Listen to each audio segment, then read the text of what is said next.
Welcome, everyone. Good afternoon. My name is Akriti Rana, and my pronouns are she, her, hers. I am the program manager of the Chamber Leadership Alliance, and today I would like to welcome you all to the Chamber Leadership Solidarity Acceptance Program. Today's program will feature a special panel discussion from the CLA Chamber's Affiliate Leadership Network around the topic of acceptance. You will hear directly from our leaders on issues around discrimination, exclusion, and racism, ethnocentrism faced by our diverse communities, and addressing issues around intersectionality that creates different modes of discrimination and privileges. In addition, this 90-minute live interactive program will focus on how we can better understand the unique needs that challenge one another's communities. Now, I'd like to welcome the President and CEO of the United States Hispanic Chamber of Commerce, Mr. Ramiro Cavazos. Ramiro, welcome. Thank you, Akriti. It is my honor to be here with all of you. Welcome to everyone that's tuned in. As Akriti said, I'm Ramiro Cavazos, President and CEO of the United States Hispanic Chamber of Commerce. We were founded in 1979 in Santa Fe, New Mexico, by 5 business owners, male and female, who had a vision and a dream to make sure that our community always had a place at the table and that our voice was heard, and that this country that we've helped build and create now for more than 500 years, that we achieve that American dream that all of us deserve to embrace and to have and create wealth and quality of life in our families. It is my privilege to work for a national board of directors that focus on our network of 260 Hispanic chambers, 5 million Hispanic-owned businesses, and an economy driven by the consumer spending and economic jobs that are being created, not just in corporate America through contracting, but through the integration of rebuilding our economy with COVID and before COVID. I have the honor of partnering with US PAC, the LGBTQ Chamber, and the US Black Chamber on this important Chamber Leadership Alliance. There is nothing more important than the partnership that we have at the US Hispanic Chamber of Commerce with our 3 national minority partners.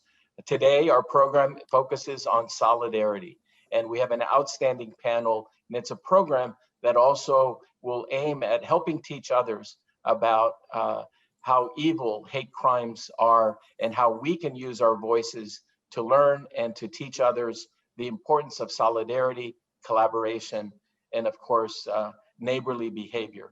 I also want to conclude by saying that we will speak loudly and together as national groups during this time, and we will not let anyone shout us down, because we want to make sure to achieve the greatness that this nation was created to achieve. So with that, it is my extreme honor to welcome my colleague, who's the President and CEO of the US Black Chambers, Inc., who I believe at this time leads one of the most important voices and chambers in our country, my great friend and great leader for our nation's minority business community, especially our Black community, Mr. Ron Busby. Ron?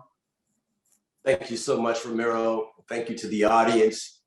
Thank you to the other chamber leaders that are joining us this afternoon. Again, I'm Ron Busby. I'm the President and CEO of the US Black Chambers, Inc.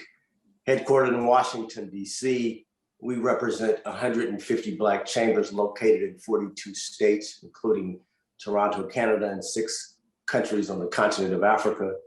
When we were founded on 5 key pillars, each of them uniquely important, but collectively, we believe they will move the economic agenda for Black Americans across the country. The first one is advocacy, as we understand the importance of policy that is driven with specifics and intentionality to move our communities individually forward. Our second one is around access to capital, in that all of our small businesses in the minority community are facing challenges to affordable and available and accessible capital to start, grow, and expand our businesses. We know the challenges that we faced over the last 12 months due to the COVID virus. And even more so, that's the reason why collectively we need to make sure that we're moving an agenda that includes access to capital for our businesses. Our third one is really around contracting, and we look at that really from three different vantage points. The first one is, where is the federal government spending its money? And we work to make sure that we have Black businesses involved in the pipeline to ensure that we have the largest customer of the country, which is the federal government, relationships with our Black businesses. Our second one is around corporate America, and where are they spending its money, their dollars. Last year, we heard a $6.6 billion commitment that was committed by corporate America. We want to make sure that that commitment has the ability to hit the streets for Black business owners and Black nonprofits and philanthropic groups, such as the U.S. Black Chamber, to make sure that we have the resources that our businesses need. But when you talk to corporate America about doing more business with Black businesses, usually the answers that we're hearing is, Ron, we do more if we could either find them or if they had the size and the scale. And so just this week, the U.S. Black Chamber has created and announced its Buy Black platform, which allows Black-owned businesses to be certified through our relationships. And so we're very excited about that. American Express has stepped up to sponsor that, and you'll see the face of that platform being Issa Rae, one of HBO's celebrities. But more importantly, we're also looking at where are African Americans spending our dollars. You usually hear about us having $1 trillion of spend power, but many times that's coming from outside of our communities to market to us versus us having the conversations about how do we keep that $1 trillion in our communities to make sure that we have sustainability. Our fourth one, which is extremely important, which is around entrepreneurial training. Last year, we know that we lost 41% of Black-owned businesses. And when we surveyed the businesses that closed, the majority of them, 72%, said that they went out of business, not because of lack of capital or even lack of access. It was really about lack of information. And so the U.S. Black Chambers on a regular basis provides free entrepreneurial training classes for our members across the globe. And on average month, you'll see us doing approximately 17 webinars every month to make sure that we have the acumen to make sure that our businesses get what they need. And the last one is really what we're doing this afternoon, and that is chamber development. When the U.S. Black Chamber began in 2009, we had 6 chambers. Today, as stated, we have over 150 chambers. And so our relationships to the local communities has expanded. But as I stated in 2009, and I'll continue to state, we're only as strong as our weakest chamber. And so we're there to make sure that they have the resources that they need to be able to move their local businesses forward. Today's conversation about solidarity as it relates to what's happening around the country is near and dear to what we do here at the U.S. Black Chamber. So often it has been the Black community across the country that has faced racism, but so often we thought it was us alone. We thought that only the racism, only the discrimination was happening to Black businesses, to Black communities. But when we have come together in a conversation like what we're seeing today, each of our unique communities have their own challenges and face their own discriminations. So when you're individual and you think it's just happening to you, it's that much more difficult to face that challenge. And so collectively, what you'll hear today is individuals from various communities talk about not just the challenge, but many of the solutions. And so we're excited to be participating this afternoon with you, your business members, as well as your chambers of commerce. And so again, I'm excited, and I really want to be able to turn the conversation over to a friend of ours, Susan Allen, who's the president of the U.S. Pan-Asian Chamber of Commerce, who is really the voice of the Asian business community. And I'm so happy to have her as a friend of the U.S. Black Chambers. Susan. And thank you, Ron. Both what Ramiro and Ron have said, I can only say ditto and amen. You said it all. So I'm going to reserve my short time to talk about who we are, why we are here. This solidarity program was born out of the Atlanta shooting in March this year, where 8 people were killed, 6 were Asian Americans. At that time, Mainstream media paid no attention, did not report much about it, nor other sector of American society. But my brothers here, who are here in this alliance, spoke out. I think they heard my soft voice. My voice nearly crumpled when I met with them. And they all came together and showed their sympathy. And they're born the Solidarity Program. You see, Asian Americans had always been bullied, hurt, murdered, robbed since the 1700s, since the 1880s. We had Vincent Chan killed by 2 Detroit white workers because they thought he was Japanese and they hated the Japanese car coming to America and took their jobs when he was just an engineer, and Chinese. Now here during COVID-19, Asian Americans who are from Korea, from Indonesia, Thailand, robbed, hurt, and killed simply because they are Asian Americans. But fortunately, President Biden and Vice President Harris came out and make strong statements about Asian Americans should be treated equally. And President Biden signed an executive order to order that all Asian Americans should be treated equally. And we're grateful for that. US Tech was formed 35 years ago because there was no organization that represented the business interests and professional interests of Asian Americans who decided to go into business themselves. At that time, there was this program called Minority Business Development, huge program within the federal government and within corporate America. But no Asian American, just a handful of them knew about it. And it was the biggest secret in town, town meaning America. But looking at Census 2000 in 1998, corporate America wanted to reach Asian American who are in the data processing, computerized systems, programming, and system analysis. They came to us and asked, where can we find them? And they encouraged us to start a Asian American certification program so they can utilize them. We did. We traveled around the country and educated a whole generation of Asian Americans about minority business certification, which now called supply diversity because America has become so diverse multiculturally and ethnically. And the entire demographic of the country has changed. Shortly, America will be a minority majority country. So mainstream America began to pay attention, but still compared to our Hispanic and African American brothers and sisters, we're still small. I cannot brag that we have 200 Asian American Chamber of Commerce around the country because there aren't any. There may be a few which are operated out of a kitchen or bedroom of some Asian Americans, but they're not meaningful Asian American Chamber of Commerce. And I'm going to lie to you, but we're going to reach out to those Asian Americans who could make a difference in our community and educate the newer generation. We're focused on federal and corporate procurement. Do you know that recently President Biden signed Executive Order 14985 to increase federal contracting to minorities from 5 to 15%? And in order for you to benefit from that, you got to be certified as a minority business. That's why I'm so happy that Ron from the US Black Chambers, Inc. is launching their minority or Black business certification program. Congratulations, Ron. It's about time. Your community has been the most neglected.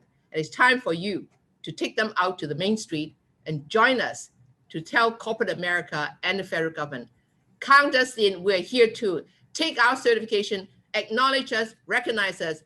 Don't make it into a small elite group of people who only pat themselves on the shoulder. It wasn't like this before. When we first started in 35 years ago, we knocked on many doors and wanted to talk to anybody who would listen to us. Some opened and listened with doubt. Others shut the door on our face. But slowly, because we were not to be discouraged, we talk about our story, our contribution to building America, from the building of the Transcontinental Railroad to fighting the Nazis in World War II, to building Silicon Valley and New York and Austin with highly skilled professionals. Slowly, the doors are open to us, and now they know they find gems and jewels in a crown, which is America. But there are still corporations who will not listen, who are stubborn. But we will be patient with them. would tell them our story. But our patience is running short. Corporate America got to open its door wide to Asian, Hispanic, Black, Native American, LGBTQ, people with disability, veterans who've served the country who came back disabled. This is what the diverse America that we represent here with the Chamber Leadership Alliance and the National Business Inclusion Consortium. So welcome to our first of our solidarity program called Acceptance. Now, let me introduce to you my good friend who changed my heart, changed my mind, and sometimes changed my political position a little bit. Justin Nelson, the co-founder and president of the LGBT Chamber of Commerce. Justin, be nice to me now. You know, Susan, thank you for that introduction. And I have to tell you, you've changed my mind on a lot of things as well. And that's what it's about. It's about partnership. And I hope everyone sees, after hearing from Susan and Ron and Ramiro, the real affinity and affection there is among our organizations. I genuinely love working with these people, and it has spawned work out around the country. Some of you are already doing it, and we appreciate that. But many of you have taken this example of how we can work across segments and started to implement that in your own community, and we're thrilled about that. Susan, thanks for mentioning the National Business Inclusion Consortium. In 2011, NGLCC spearheaded that effort to bring these groups together and have added since then groups representing disability, veteran, women, ethnic minorities. We're very thrilled about building that sandbox where we can all work together for the common good. And that's what this program's about.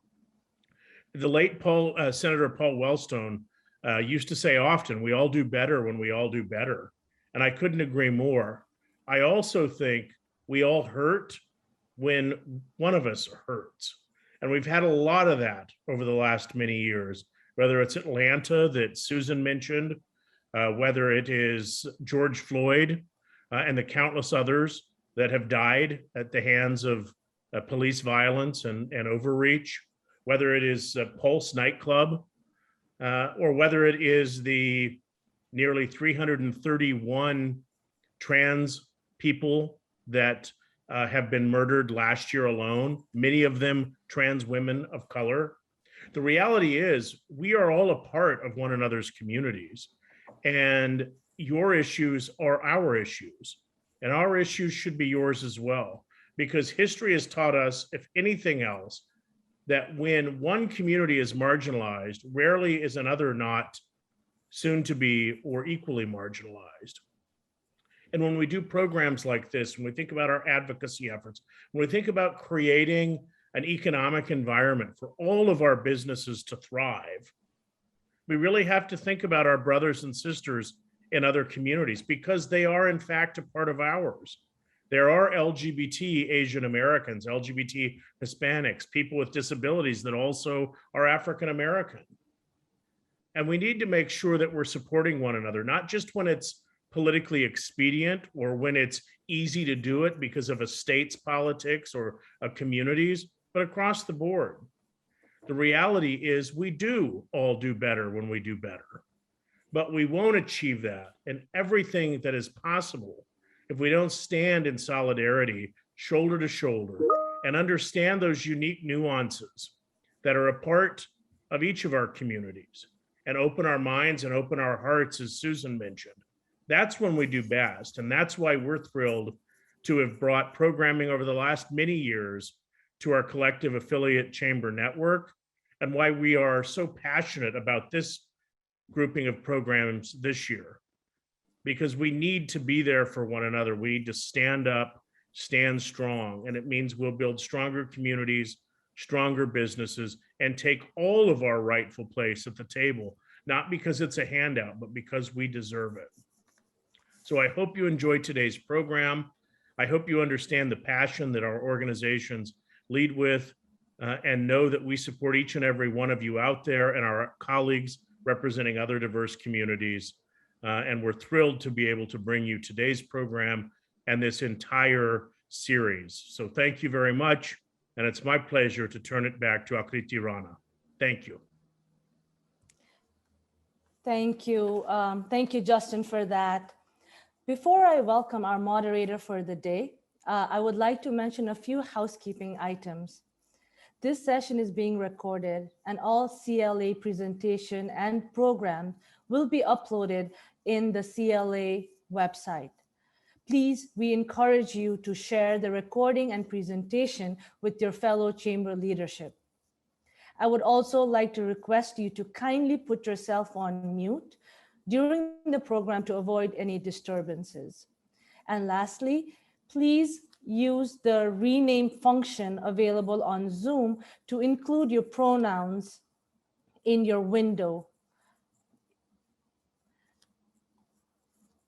And having said that, I would now like to welcome our moderator, Ms. Dipti Dawar. Dipti Dawar is the Vice President of Major Market Broadcasting, an independent media group that owns television stations and networks airing to 70 million people in more than 20 markets around the United States. A published designer, Dipti spent over a decade at major apparel brands, including Gap Inc., Kenneth Cole, and Donna Karan, working in design and management.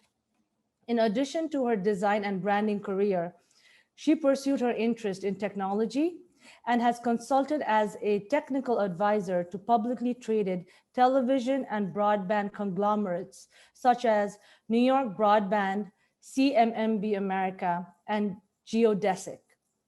In 2016, Dipti was awarded a fellowship by the National Association of Broadcasters for broadcast leadership training. Dipti serves as the co-president of the U.S. Pan-Asian American Chamber of Commerce for the Western region and is a founding limited partner at Netri Futures Fund, a springboard for South Asian women to come together, deploy capital, and share their expertise. Dipti is fluent in 4 languages. Dipti, welcome. Thank you, Akriti. That's a very kind and generous introduction. Welcome and good day, everyone. Thank you so much for joining us for a very timely panel discussion on solidarity and acceptance. Our esteemed panelists today include Myra Pineda, AJ Sheikh, Susan Vanderbilt, and Porter Wong. Myra Pineda is the president and CEO of Hispanic Chamber of Commerce of Louisiana, a recipient of several awards. She's also the former Consul General of Honduras, serving the southern area of the United States, followed by our panelist AJ Sheikh, who joins us from Colorado. He's the chairperson of the LGBT Chamber. He started his career in commercial lending in 2005 and joined the chamber in 2016. He's committed to giving back to his local community and spends time with the Junior Achievement and Big Brothers and Big Sisters Colorado. Susan Vanderbilt is the board chair of the Nashville Black Chamber, also a recipient of a long list of awards. Susan is a leading voice for advocating for D&I across the nation. And finally, Porter Wong, board person from U.S. Pan-Asian Chamber of Commerce, Western Region. He is a seasoned tech executive who now spends time mentoring startups and serving on several boards. Thank you all the panelists for joining us. Welcome. So we're going to dive right in. Justin said something very important. I think we've seen a lot of things happen over the last several years, starting with the pandemic, and of course, everything from George Floyd, Breonna Taylor, I think the list is very long, unfortunately, to seeing children in cages, to the recent hate crimes against Asians in Atlanta, to the shootings of Sikh people in Indiana.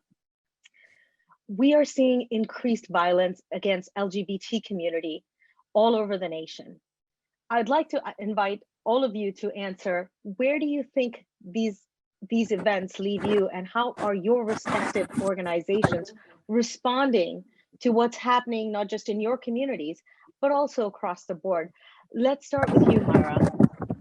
Good afternoon, everyone, and thank you very much for this honor of being here today. I think our organizations have a critical role in advocating, educating, partnering. Events like what we're doing today are very important in raising our voices, making sure that that we are walking the walk, not only saying, what is appropriate or politically correct, but that we're also leading by example. In my organization, for example, we've created programming around diversity, inclusion, equity, and with COVID, it's been highlighted.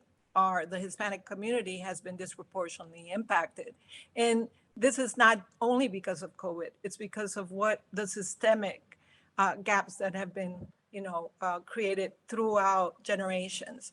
So programming, messaging, collaborating with other organizations is very key right now more than ever. Thank you, Mara. Let's go over to AJ. Hey, Dipti. Just to follow up on Myra, I think everything she said is correct, but I think it's that not just doing joint and showing that you're doing these joint statements, is what's your intentions behind it? How do you actually work with other chambers? How do you actually work with other groups? And it comes down to figuring out what the commonalities are.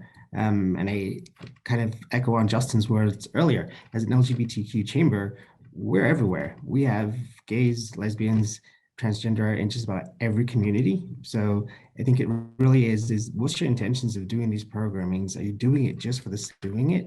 Or do you have true intention, and how do you expect to be different? How do you expect to be heard?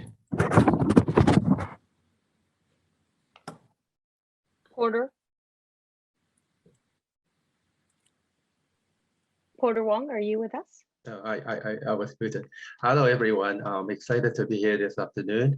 I'm honored to be here, and then giving me a chance to chat with everyone. I think one of the main issue with the AAPI community is that we kind of feel like that we're invisible. I think it's partly because we always low key, we always keep a head down and try to make any troubles, right? Hate crime towards us is nothing new, but because of the COVID and because of the disinformation for the last couple of years, and things are really getting much worse.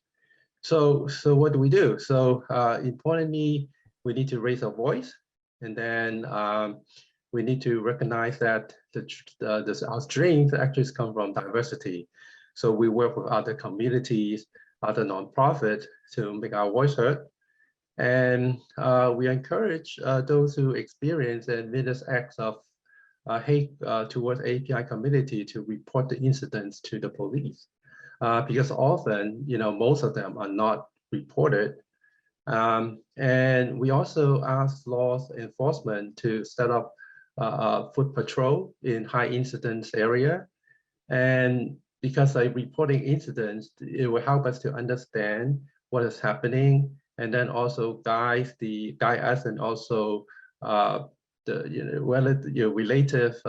related agencies to develop policy, to help us.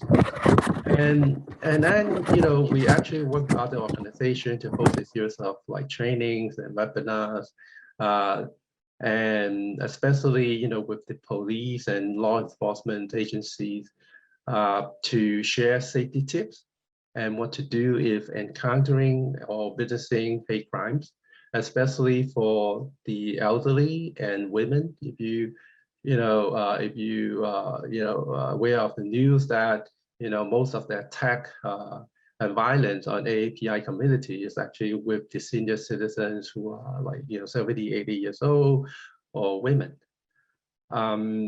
So we just need to continue working with others, community leaders, and let our voice heard, and then develop sensible solutions towards the problem.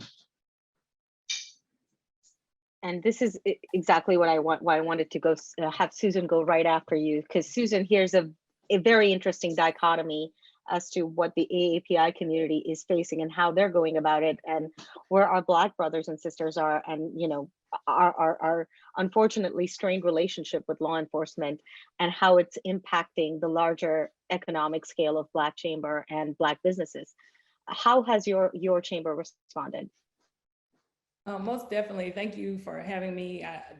Dipti, I appreciate Myra, AJ, Porter, all of the things that you've said. In the Black community, it's not new to us.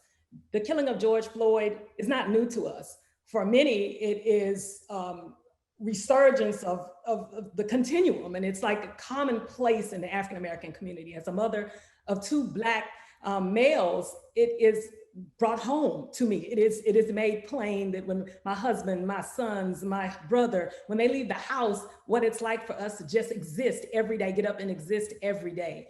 So in that same vein, when I think about the United States Black Chamber of Commerce, the United States Black Chamber of Commerce is the voice of Black business and continues to be an advocate for resources and policies that impact Black business owners.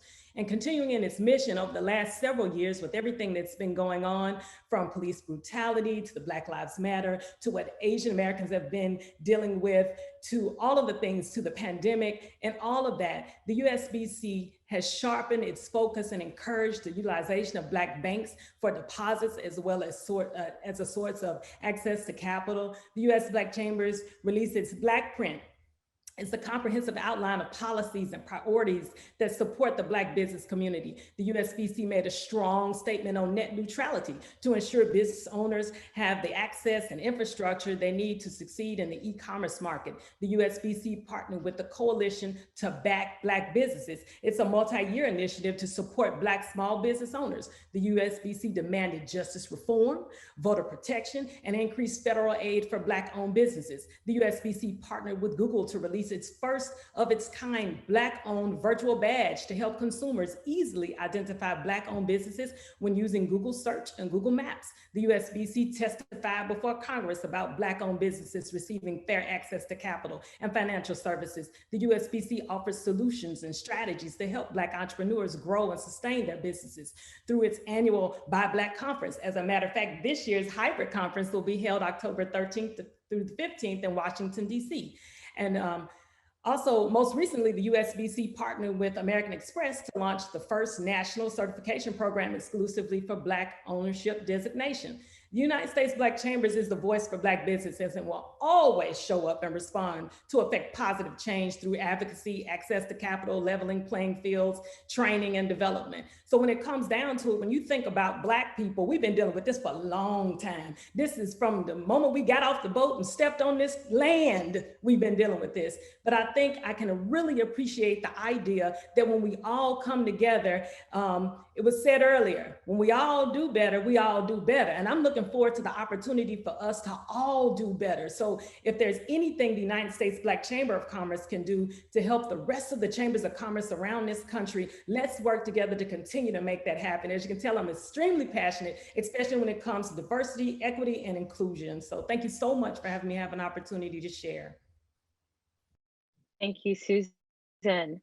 Now, I think what's interesting is we're talking, the leadership alliance, why the chambers are coming together, is we are talking not just about our individual issues or our individual community issues, but also the intersectionality between our various chambers for folks who are LGBTQ, as well as of various ethnicities, whether they're AAPI or Hispanic or Black, or for that matter, those who are biracial. And those folks, for the intersectionality and their identities, how do you think that affects the lives and the communities that your chamber is supporting for these folks where there's some intersectionality? How are you addressing their concerns, and how are you collaborating between chambers? We'll start with you, AJ.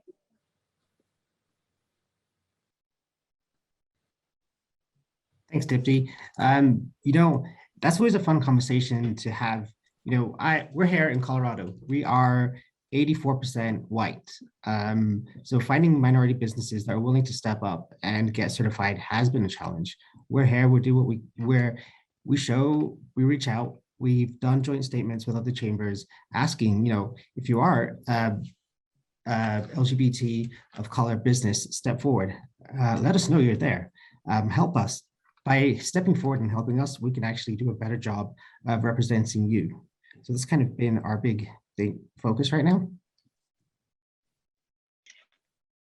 And that's a very good approach. It's interesting. Let's go to Susan. Susan, how is the Black Chamber responding to the intersectionalities?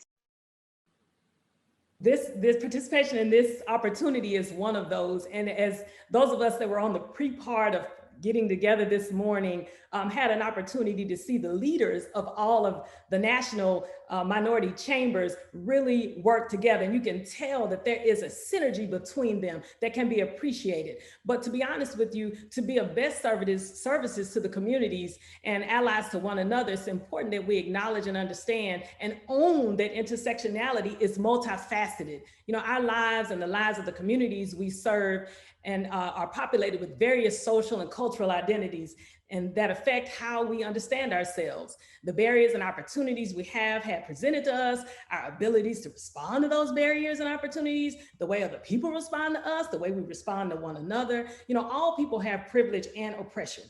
And to only recognize the privilege in each of our communities will deny the intersectional reality and create situations where identifying and responding to the oppression,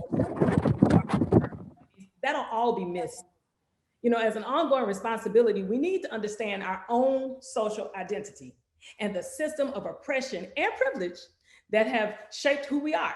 So we are aware of biases that we bring to the work we do. So for me, us here participating today is not necessarily a start, because these chambers have been working together for a long time. But as Susan Allen so eloquently put it, when the time to step up and share the responsibility to acknowledge what was happening in the Asian community came to forefront, the Black Chamber said, we're here, we're with you, my sister, how can we join in the fight?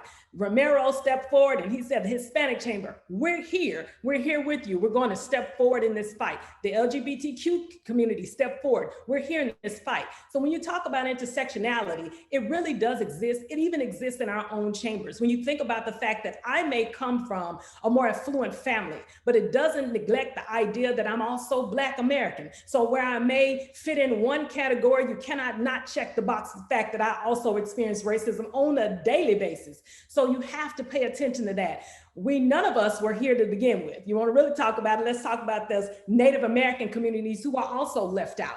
None of us were here if it wasn't for the fact that they were here first. So, you know, we have to pay attention to that and realize that those things exist all across the board. The LGBTQ community beginning to step forward and say, here I am. And I think Porter so eloquently put it when he said, we don't use our voice as much as we should, but we are starting to use our voice. And the more we do that, and the more we do that in collaboration with one another, the more, again, I'm gonna say it, we're gonna all be doing better. And when we all do better, I'm still in this one, we're gonna all do better. So yeah, that's kind of my take on where we are with this. I think we can all agree with the rising tide, absolutely. Porter, what are your thoughts on the intersections of our identities and how they impact our communities, the communities that we serve? Okay, so actually these days, I think 50% of our webinars or trainings, we do it in multi-language. For example, Spanish, Vietnamese, Korean, Tagalog, all at the same time. So that helps us to reach out to communities other than the API. And then at the same time, I actually, because I come from a tech background, I've been hosting tech Black founder events in technical fields. I host a couple of webinars in the past 3 months. So basically have all these very successful tech Black founders to share the know-how, to train the next generation and upcoming stars in the related industry. And then at the same time, we also spend a lot of time work with small business or maybe sole proprietor For example, right? So we help Black-owned, business owner or sole proprietor that, repair their credit score, right? From we have cases that we help people repair their credit score from 630 all the way to 750 within a year, and also helping them out to access to micro loans. So we just, these days, we're not limited to only helping, AAPI community anymore. We basically work with everyone and using whatever resource and, manpower we have, and just, lift the boat, right? And then, because if other communities members are better, we are all better. Thank you, Porter. Myra? Myra, I think you're on mute. Thank you. Sorry about that. I agree with everything that's been said, AJ, Susan, and Porter. In my case, I view my chamber, as more than just a chamber of commerce. We're more as a resource for the Hispanic community, but as a connector, a bridge for the community at large. So we're often, contacted by different segments of the community that need help. That is not necessarily what our mission is, but they know we can connect with the community on the ground. So each of us come from different social backgrounds, cultural identities. For example, I was born and raised in Honduras. So some of the things that I've encountered here in my over 40 years that I've been in the United States are new, because they're not viewed as, sexism or, some kind of equity gap, but they are. And so those are the privileges that we have to be very cognizant and aware of. And that's the time to step up and work. And for the chamber, working with other organizations and duplicating that leadership that we have at the national level, at the local level, is very important. I work very closely with the Urban League. I work very closely with the United Way and other leaders in the community that are making differences and that can complement the work that I do with business owners and Hispanic business owners. My programming is always open to everyone in the community. We have a big focus in technology, and procurement, and workforce training, and all of those are, very important platforms for our communities to grow and our businesses to scale. So we keep it open for everyone and not only for the Hispanic community.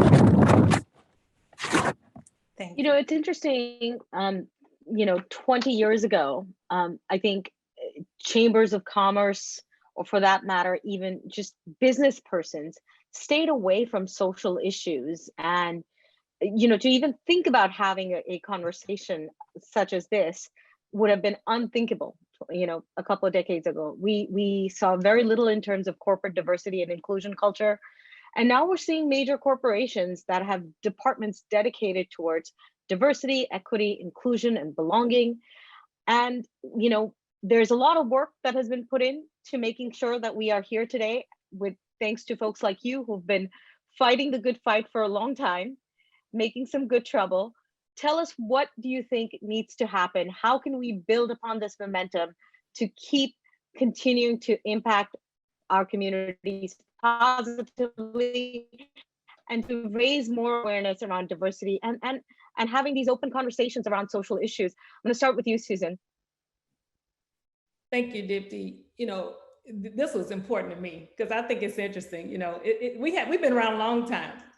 So all of us, all of our communities have. And so to put the focus now, I'm glad it's happening. But my question was, is it going to last? So for lasting and continuous change that's been spurred by this newfound momentum toward diversity, equity, and inclusion, there needs to be greater inclusivity in leadership. Cultivation of a climate of awareness by embracing all this intersectionality that we're talking about and encouraging allyship like what we have today. And in order for diversity, equity, and inclusion to persist, all three of those must be ingrained in working practices. It can't just be lip service. It can't just be money thrown in one direction. This has to be lasting. You know, earlier someone mentioned the fact that the minority will be the majority in this country. We're going to be a minority country. And if that's going to be the case, then diversity, equity, and inclusion must exist across all spectrums of, you know, everything we do in this country. So for me, it is that kind of concept that we must include all of those three, you know, diversity, equity, and inclusion in an ingrained working practice. So that's my take on it. So Susan, I'll have a follow-up for you. How do we do that? What are some concrete steps we can take to make sure that as chambers and as people in these chambers, members of these chambers, how can we continue to you know, sort of carry that torch forward? Most definitely. When you think about it, I always point to the idea that there are best practices. There are some things that the United States Black Chambers of Commerce does very well. There are some things that we can learn from the U.S. Pan-Asian Chamber, the U.S. LGBTQ Chamber, the U.S. Hispanic Chamber, and others. We can share those best practices and make sure that we assist and work together to make sure that not only in the Black community from the USBC perspective, but that in other communities, these kinds of ideas are moving forward. We have to hold accountable our government. We have to hold accountable these corporate entities that we all say we want to work with to do exactly what they're saying they're going to do. When people see people that look like them in a position of leadership, then they know it's possible. So we need to make sure that opportunities for leadership exist, and not just tokenism leadership. I'm talking about solid leadership, great leaders in position to really kind of give a voice for the voiceless, if you will, and to really give an opportunity for other people to see their opportunities to kind of get in some of those seats. Then we also too have to make sure that people are recognizing great work when they see it. So when the LGBTQ community does something amazing, we need to shout out all over everywhere. That was awesome. Y'all did the thing. That was amazing. Same holds true for the Pan-Asian community. When you all are doing something that is amazing, we need to not only wait for you and applaud you, but tell other people about what you're doing. And I hope you do the same for us. And the same holds true for the Hispanic community. When there are things that are going on that we can be partnered with to make sure those things happen, we need to be doing that. And not just in a chamber perspective, because it's a larger view. Yes, we're chambers. Yes, we're talking about businesses. But when you talk about the communities we represent, so often those communities have people that work for businesses, not only own businesses, but they work for those businesses. So then how can we partner with the people in the community? How can we do that community outreach so other people understand how to do things like what Porter talked about when he was talking about helping people to improve their credit across the board? All kinds of ways that we can work together in a what I call a collaborating space. So it's not a competition, but it's a cooperative competition, so co-opetition. So it's collaborative and competitive at the same time in the sense that we all grow forward. So again, my 50 cents on it. So hopefully it's worth $1. Definitely more than $1, Susan. Porter, we'll go to you next. How do we keep the momentum of DEI going? Okay, so I think one of the big problems that the API community experiences is that many industries, right, they don't even see API community as a disadvantage. So so therefore, right, we need to work together with other Chamber of Commerce and raise our voice and make sure that they see us. Otherwise, we're not even on the radar screen. And even with the recent surge of support from big corporations in the US, actually it's only about like 30% of them have a diversity officer in place. But the trouble is like most of the diversity officers actually, they don't have any teeth, they don't have power. So often what happened is like after the outreach program, right, webinar, in person, whatever, that's the beginning and also that's the end. So what we want to do is to advocate and also to make sure that these diversity officer has real power and such that they can help us. So they can turn company policies into actions. Now, because we are in the Western region, in California, we actually support the California Bill AB 915. which is Economic Equity First Act of 2021. So what it is basically require all state agencies, departments, boards, and commissions to achieve a minimum goal of 25% for minority, small business, and disabled veteran business participation in state procurement, contract. In May, the bill actually passed the state assembly, and now is on the way to state senate. And I hope that we can work with continue working with other chamber of commerce, like in the state of California, and make the bill pass. Right, some interesting points here, Porter. I think you raised something very important here. The DEI folks tend not to always have a lot of say. They tend to be figureheads somehow. And this is a very real problem. And thank you for shining a light on this. Let's go to you, Myra. Where do you think Susan and Porter both have raised some very interesting points. I'd love to know what you think we need to do to keep this momentum going. It's the momentum is, to continue engaging with our corporate partners at every level, human resources, the community relations, and also their diversity representatives, but also making sure that you're always keeping them accountable. I had the opportunity to join the city of New Orleans with their revamping of their contracting program, and which was called Disadvantage Procurement Program. And we started by changing the name from Disadvantage to just Opportunity, because we want to keep that level, the playing field even for everyone. So accessing capital, accessing contracts, and all of that should be, at the top of priorities for chambers and other organizations, for our members, for the community in general. And also supporting their employee resource groups in most of these corporations, working with them, because those could be our advocates within those companies. To help us making sure that there's diversity in the boardroom and every other aspect of their organizations. So I agree that accountability should be one of our important roles to make sure that we keep growing in the right direction. I have a follow-up for you, Myra. You said holding these folks accountable. How do you go about holding them accountable? That's a tough, tall task. Do you have any pointers?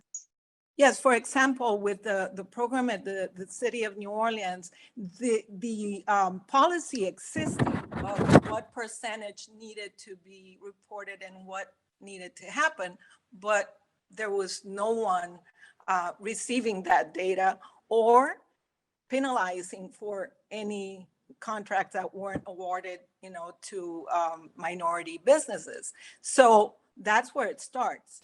It needs to be at the leadership, and we need to ask those uncomfortable questions. What was the report? When did it happen? Is it a quarterly? Is it an annual? Is it a monthly? But we want to see that data. And that way, if not only the Hispanic chamber, but everyone, the Black Chamber, the Asian Chamber, and other organizations in the community are asking the same questions, then, our voice will be heard. Absolutely. I think that's some very good pointers there. AJ? Thanks, Dipti. Susan, I loved your comments. Ron, you made some great points earlier about capital and scalability. And, these programs came about 20 odd years ago, and it is time for them to be revisited. If you look at minority businesses across the board, usually most minority businesses have lower startup costs, lower capital to start their businesses. So what are they really starting? Is it going to be this tier one that everybody really is seeking after? Most corporations go to these conferences and they're looking for that tier one needle in the haystack. They're not out there as most corporations want. So it's time to go back to intention. Are you doing this just to check a box, or are you truly wanting to help these communities? And if you are wanting to help these communities, it's time to start doing something different. So instead of focusing on that tier one, utilize us. Most chamber leaders know our members. If you've got an opportunity where in whatever space it is, let's say web, graphic, whatever it is, and you want that tier one and you're not finding it, talk to us. Figure out, okay, how can we utilize our members and get them in a room together and get them to stop seeing each other as competitors and actually, okay, how can we come together to bid on a contract where we can now get in front of a tier one opportunity where we weren't able to before because we didn't have the capabilities and the capacity. So I think corporations have done a lot, but I think it's time to change and start doing a little bit more and start focusing on how can we create a platform for our members to come together and bid on opportunities together where it's not in a competitive atmosphere. You know, that's a perfect segue into the next question I have for you, which is allyship. How can each of the chambers be better allies to each other? And AJ, I'm grateful for you for bringing that up. We are, this is going to be the final question. So we are running towards the end of the program, panelists. So I'll give you each 1 minute to answer. And we'll start with you, Porter. Yeah, okay. So I think the most important thing is this, right? So of course, you know, we need to work with all the other Chamber of Commerce to design and to run programs that's important to all our membership. That's number one. And then the number two thing is that I think we need to help our small business community within like all different chambers to work together for contract opportunities, especially this time because of supply chain issue, because of labor shortage issue. So by connecting our small business together and bid for contract opportunity together, it could just help everybody's out. All right. I just want to mention this is not the entire end of the program. It's just the end of the panel discussion. After this question, we are going to go into the breakout session. So I just want to make sure the folks are sticking around. And again, let me restate the question here. How can other chambers be better allies and show solidarity to you and your organizations? Let's go to you, Myra. Well, I'm very fortunate to enjoy wonderful relations with my partner organizations locally. And for example, identifying topics that are common. Recently, we live in Louisiana, so hurricane preparedness is huge for business owners. So we got together with the New Orleans Regional Black Chamber and hosted a wonderful webinar with SBA, FEMA, and other agencies to make sure our business owners were prepared well. We did that months ago, and here we are right now in the aftermath of a huge hurricane that impacted many of those business owners. For example, making sure that we're advocating at every level, city, state, and local, to make sure that our minority business owners are being taken into consideration, even if they're not at the prime. That needs to change. There are some changes that need to be made to that rule because not in every case it applies.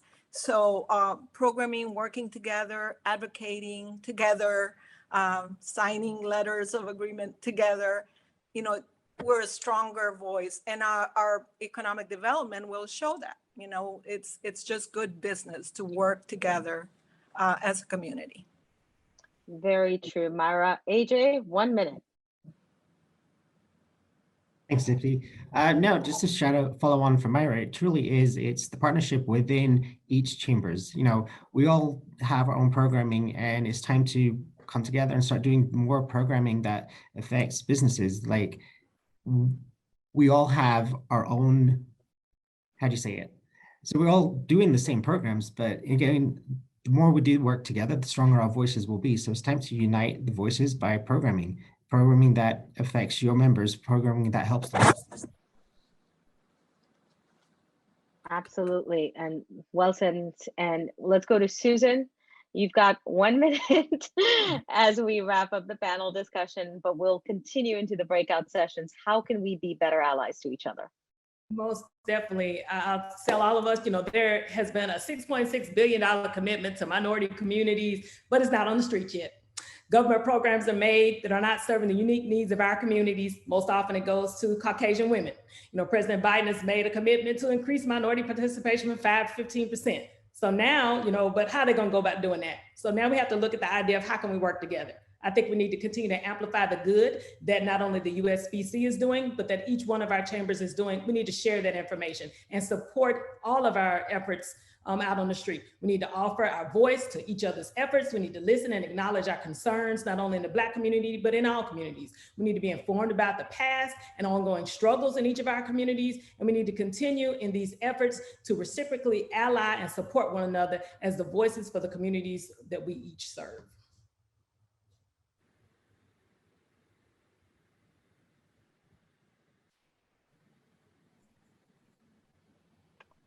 I forgot to unmute myself. All right. Thank you, Susan. Great pointers from all of you. I think, listening to all of you, starting with the chamber leadership, Ron, Justin, Susan, Ramiro, I mean, great leaders bringing us all together, and to see our panelists, just carrying this mission forward. I think there's a lot of interesting things that were discussed today. I'm really grateful to you for bringing these pointers together, and we look forward to more allyship, more solidarity, more acceptance amongst our chambers together. So thank you all the panelists for making the time, for showing up for our Million Tech rehearsals. We really appreciate you all. Thank you so much. And as we wrap this up, I just want to make sure we're going to go into breakout sessions, so don't leave yet. Akriti will be sending over some links to you just shortly. And now over to you, Akriti. So without further ado, I'd like to read the breakout session questions. Based on the panel discussion this afternoon, what are some of the underlying conditions affecting race and intersectional relations in your community? And a follow-up question is, what can you do now? So having said that, I will now be sending you all to the breakout room for further discussion. We'll meet you back here in 15 minutes. Thank you. So we have 10 more minutes for our participants to share what was discussed in your discussion rooms. Again, you have the questions, the breakout question there on the screen with you, here with you for your referral. So now I leave the floor to our participants to join us and tell us what you discussed. So Kriti, maybe I can help start the conversation off. Everyone who wasn't in my breakout room, my name is Karen Hung, and I'm the Vice President of Corporate Relations and Programs from the US PAC. Over in my breakout room, I had the great privilege of hosting Porter Wong from the US PAC Western region. He was one of our panelists today, as well as Michelle, who is with the San Francisco Federal Reserve Board, and Brian DeRay, who's from the Detroit LGBT Chamber of Commerce. Right before we zoomed away, we had just made a quick agreement that what we would come back to share would be, I would give a quick summary of some of the great salient points, and then I'd invite them to come back in to give a better summary of the points that they were making. So I would love to take that opportunity to do so now. Some of the most important points that I think were shared in our breakout room, especially as it pertained to some of the underlying conditions affecting our own communities, both from a racial intersectional key point, as well as a greater business perspective, was that it is really, really hard for diverse suppliers to get a piece of that pie. It's really hard to get certified suppliers, and also to make sure that those certified suppliers have the capability, especially as a small business, to carry forth different payment and contracting terms. I would give a really quick pinpoint, but US PAC has been certifying minority businesses, and not only Pan-Asian American, but minority and diverse businesses since 1998. So this is very important to us. And I'd like to invite Porter and Michelle, maybe you can both share a couple perspectives, and then I'll bump over to Brian. Oh, sure. I'll jump right in. I just enjoy being here. I'm rather new to my department, the sourcing department. I work at the Federal Reserve in San Francisco, and it's just been a joy and a pleasure to be a part of the sourcing team. I'm learning a lot, I'm growing a lot, but I've noticed while being on the team, we have this wonderful database and we're looking for diverse suppliers. And at first when I joined the team, I said, oh, it'll be no problem. I'll just search and you know, the databases that we have out there, I'll just search and find. But I've noticed a lot of them are not certified, and a lot of the things that we're asking for, they do not have. So I'm thinking we just need to educate, we just need to hold their hands a little bit to steer them in the right direction, and we can get our database full. But I've noticed a real big hiccup or a real big issue with them not being certified and not being ready and prepared. Well, the work is out there. The projects are there. I have a database and I'm just itching to find the right suppliers to fill it up. And we're talking about jobs like services, janitorial services, IT help, but we're very specific. Federal Reserve, when we get the referrals and the ask and the scope of work, they're very specific. We look for gift baskets, for promotional events that we have, IT services, consulting. It's just a variety of jobs and projects that are out there. Construction is another big one. So, and when I see that coming through, I'm like, oh yes, I can't wait to get a diverse, you know, a supplier. But a lot of times when I drill down and I pitch it back to our business unit, they don't have exactly what we need. So I'm thinking if I could just get them certified or get them, you know, ready. That's the key. That's what I see. And again, I'm new to the department, but I'm very eager and very much willing to just get out there and help. Thank you, Michelle. Because And I think if we each help each other, you know, we can turn this thing around. Absolutely. And many of the chambers here, we have certification programs or, you know, organized within our own network. We do that. So give us a chance and, you know, let's see what we can do. And what I can do, I don't know if everyone is willing, but I can put our link, the Federal Reserve database link. And if you could just go there to the link, you know, and put the, you know, the supplier name, the vendor name is it takes about 5 minutes. It's real easy. Put the, you know, the vendor name, address, you know, what you guys do. Let me go ahead and put that in real quick. Great. Thank you, Michelle. And then You're welcome. Porter, I know you made a really good point about the barriers about payments. Yeah, so in terms of payment, right, for small business, actually there's two issues. One is that Prime often directing the link to pay the small business, you know, on time. So instead of net 60, they become like net 90, net 120. That happens all the time. And then the second thing is that they could be in a small, you know, part of the contract, you know, so if even though they finish their part of work, but then the project itself not finished, they won't get paid for a long time. So therefore, right, the you know, for small business, it's sometimes because of that, it's kind of difficult to survive.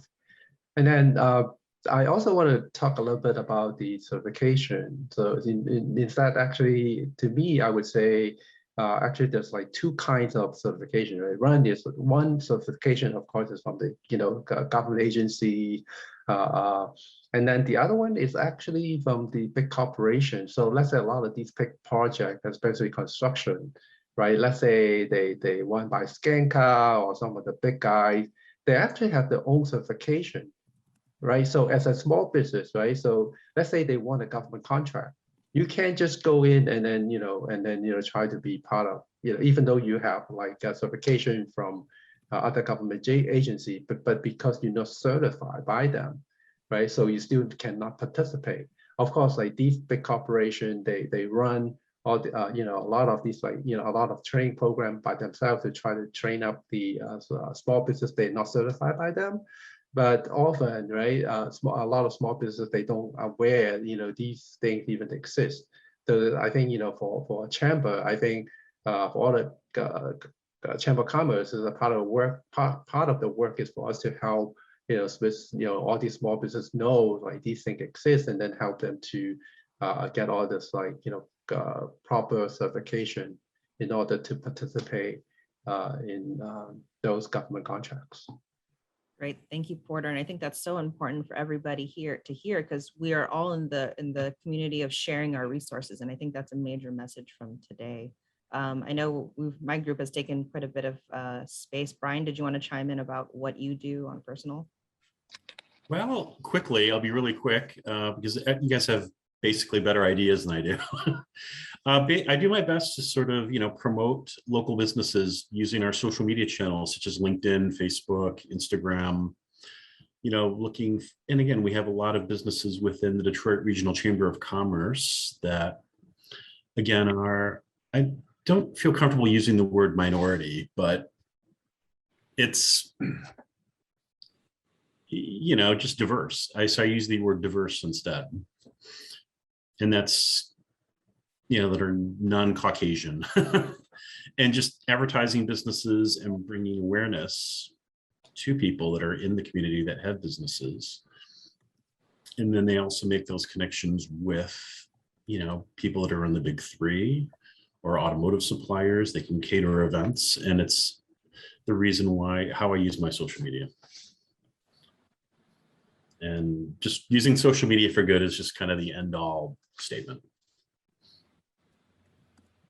Well, thank you so much for sharing that with us, Brian. I know we have come to the end of our scheduled programming. I would love to continue this conversation further, but having said that, I would like to really thank Dipti for moderating today's panel discussion.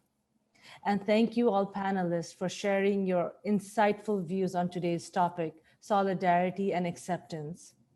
Quick reminders for all present today is to fill out the post-training survey, which you will all receive in your inbox after our program today. And again, I'd like to reiterate that what we're doing today, this is just the conversation. CLA looks forward to continuing this important conversation around acceptance, allyship, and activism through our three-part action series. We look forward to seeing you all in our next program in this series, CLA Solidarity and Allyship, on Tuesday, October 12th, from 1 p.m. to 2:30 p.m. Eastern Time. Please visit chamberleadershipalliance.org to register for more information. And thank you all for your time and participation today. We hope that you have a wonderful day and rest of the week as well. Thank you all.